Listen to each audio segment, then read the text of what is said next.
Hi, I'm Anatole, and this is my review of Violet Evergarden, Season 1, Episode 10, titled Loved Ones Will Always Watch Over You.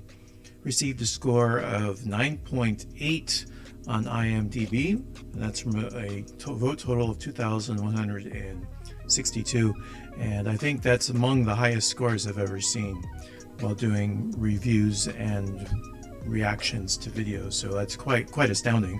In fact, I saw that before I watched the episode, and it was quite eye-popping to see. My overall thoughts on the episode are that it is quite an emotionally affecting episode, and the twist, I think, is pretty effective.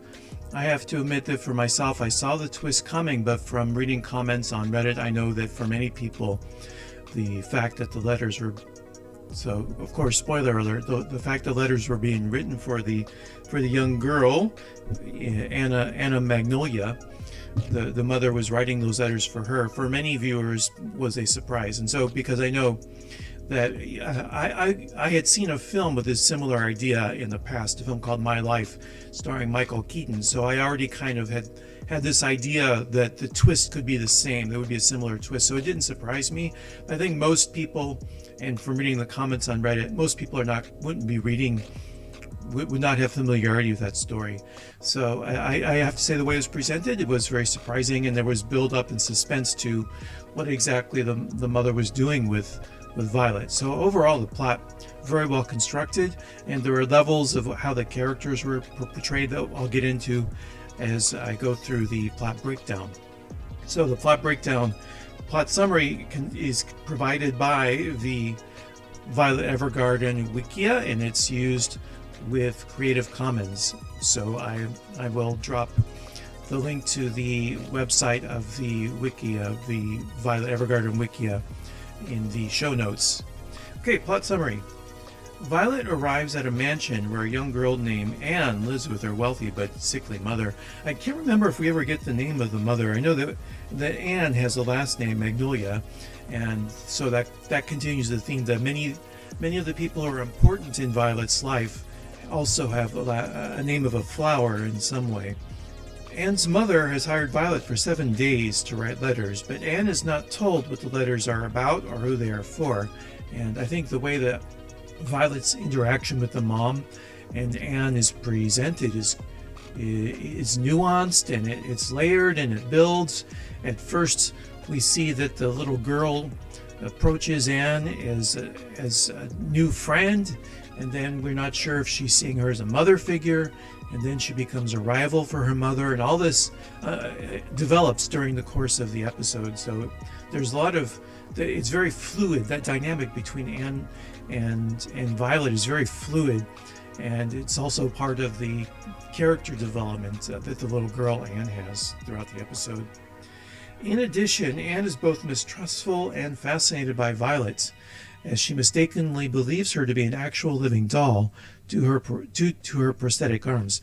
So a lot of her understanding of Violet, a lot of it comes from her perspective, her childhood perspective, just being young and inexperienced, and also part of it comes from being in the middle of a developing tragedy. So we see that as the episode goes on. Over the next week, Anne comes to accept Violet, but cannot accept being separated from her mother while the letters are written. After an angry outburst by Anne, Violet manages to calm Anne down and convince her not to blame herself for her mother's illness.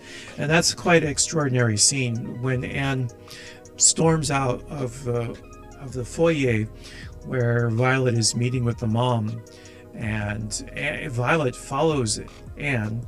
It's extraordinary that it's Violet is the one who follows Anne, and Anne, dealing with a lot of misplaced anger, does a combination of breaking down and attacking, striking at Anne, not really doing any damage, but we can see there's confusion and grief and anger all balled up, and the little girl just doesn't know where to go. The letters written, Violet leaves, and eventually the mother dies. Afterward, Anne begins receiving letters from her mother written by Violet and grows up to start a family of her own. So that's where the payoff to the whole episode occurs, is when she receives her first letter. And then we also, the payoff is we learn that this entire time Anne's mom was not neglecting Anne. She was, if anything, trying to take care of Anne by making sure that her voice, her guidance would be with Anne for the rest of Anne's life, for the next 50 years. So basically the bulk of her childhood and adult and middle-aged years, she would be there in some way for her daughter. Back at the post office, Violet reveals to her co-workers that the letters would be delivered to Anne on her birthdays for the next 50 years, and Violet is overcome with emotion at the thought of Anne having to live alone after her mother's death. And here we see the empathy, the slowly developing emotion that we haven't seen in Anne, or we've seen glimmers of. It's been like an iceberg slowly melting under the hot sun, and developing awareness of love and anger and sadness. Now finally is also shown an empathy for the little girl. And at the end of the episode, when we see that Violet is crying, it also culminates after the scene where we learn that definitively Violet is a person. She talks about to the little girl that she is a person with just two arms, and when she's drinking tea, she has to get rid of it out of her system. We realize now it's because she has to pee it out. So that whole mystery of what exactly is Violet? Is she android or is she human with prosthetic arms? We know she is human, but she's been dehumanized to such an extent she acts like an android. But through her job of giving voice to people who don't have voices as a living doll, she's been put in and had to see life through their eyes in order to be a successful doll. But because she is successful as a doll and seeing through other people's viewpoints, she's learned about love and grief and all these emotions. Now she has empathy. So she is effectively human. She's a human who became dehumanized and became human again. So she has come full circle. Now what this means for her character, I'm not sure. We're getting near the end of the season, so we've got to be kicking in. I said in my review of episode 9, we must be getting into the end story now. But I think maybe this is the penultimate tale before we get into the end story. I can only assume that this last character is to show us that empathy that Violet needs before she goes and tries to resolve her own problems with the Major and her unresolved love for that character. So that's the plot breakdown. Now here are some of my brief thoughts and notes about the episode.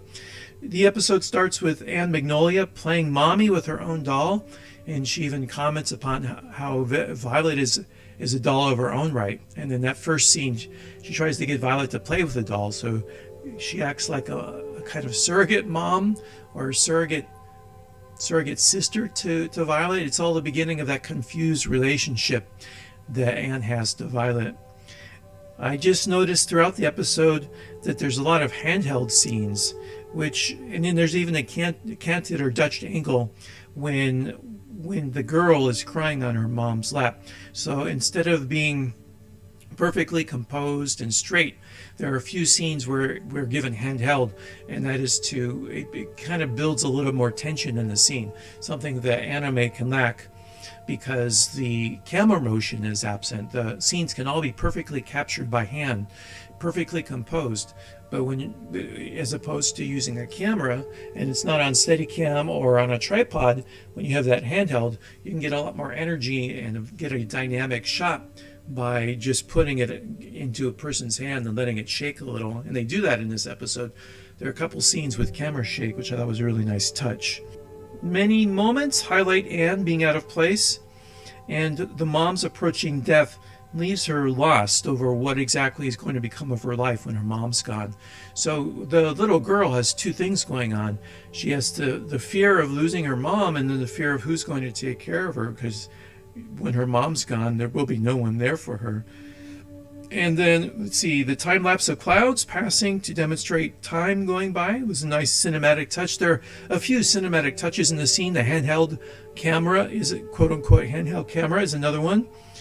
Dub accent. The mom has a Midwestern accent, but the daughter has an East Coast one. There's nothing wrong with having that accent, but if the mom has a Midwestern one, then as a English speaker watching it, it's jarring because the two accents don't match.